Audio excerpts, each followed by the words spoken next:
Cinderella অনেক দিন আগের কথা।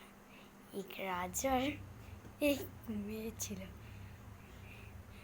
তার সেই রাজার রাজ্য খুবই সুন্দর ছিল দেখতে। এরপর রাজা চিন্তা করছিল যে তার রাজ্যে যদি একজন রানী আনা যাক, তাহলে তার রাজকন্যা হয়তো বা একটু সুখে থাকতে পারবে। এই কথা শুনে সিন্ডারেলা রাজি হয়।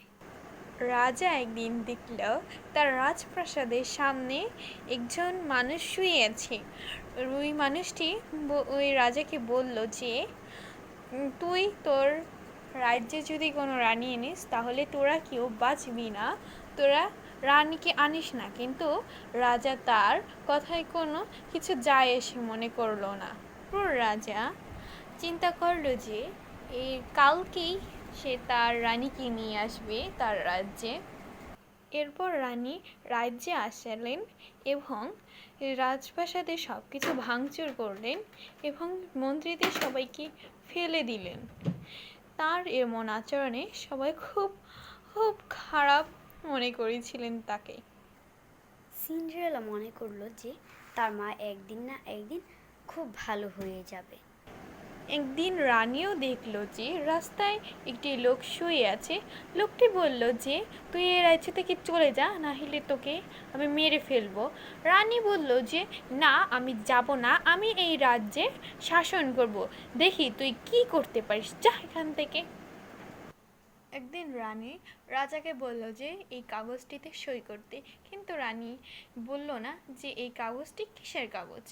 রাজা জিজ্ঞাসা করলে সে বলল যে এটি রাজ্যের একটি ভালো কাজ করার জন্য এই কাগজটিকে দিয়েছে। এই রাজ্য তো রাজারই, তাই রাজার অনুমতি ছাড়া কিছুই হবে না। তাই এটি জাল সাজিয়ে ওনার কাছ থেকে সম্পত্তি লুটার জন্য এই কাগজটিকে বানিয়েছে, কিন্তু সেটা রাজাকে বললই না। রাজা এই কথাগুলো সত্যি মনে করে সে কিছু না মনে করে সই করে দিল। সিন্ডারেলা এই কথা জেনে যায় এবং সে খুবই কান্না করতে শুরু করলো। এরপর একদিন সিন্ডারেলা ঘুরতে ঘুরতে দেখলো যে তার রানীর চক্রান্তে এক সম্পত্তি লুট করে নেওয়ার এক চালাকি করা হয়েছে। এই জন্য সে খুবই কান্নাকাটি করতে শুরু করলো। এরপর সিন্ডারেলা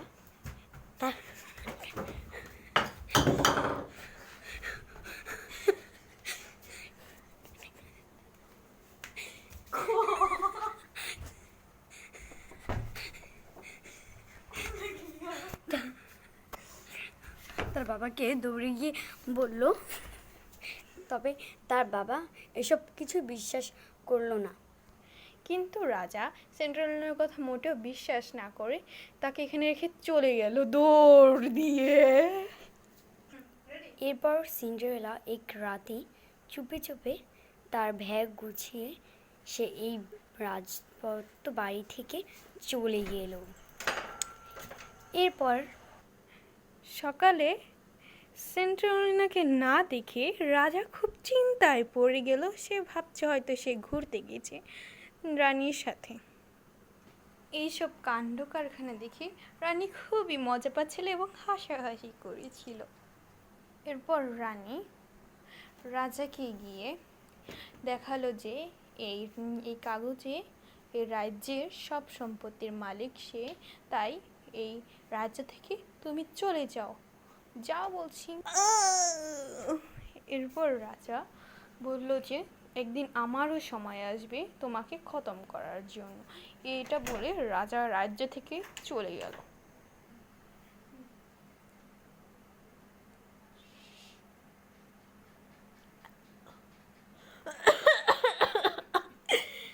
এরপর রানী একদিন অসুস্থ হয়ে পড়ল এবং সে ভাবলো যে রাজা এই অভিশাপ দিয়েছে, তাই সে ভাবলো এই রাজ্যের রাজাকে ডেকে আনা যাক এবং সব সম্পত্তি তাকেই দিয়ে দেওয়া যাক।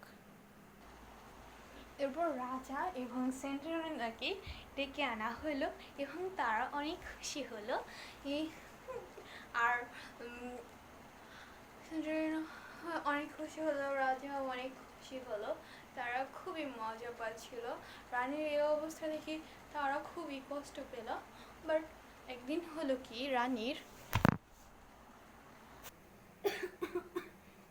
একদিন রানী অনেক অসুস্থ হয়ে পড়লো এবং রানী মারা গেল। কি তারপর রাজা এবং সেন্ট্রালরা খুবই খুশি হলো। আর এখানেই গল্পটি।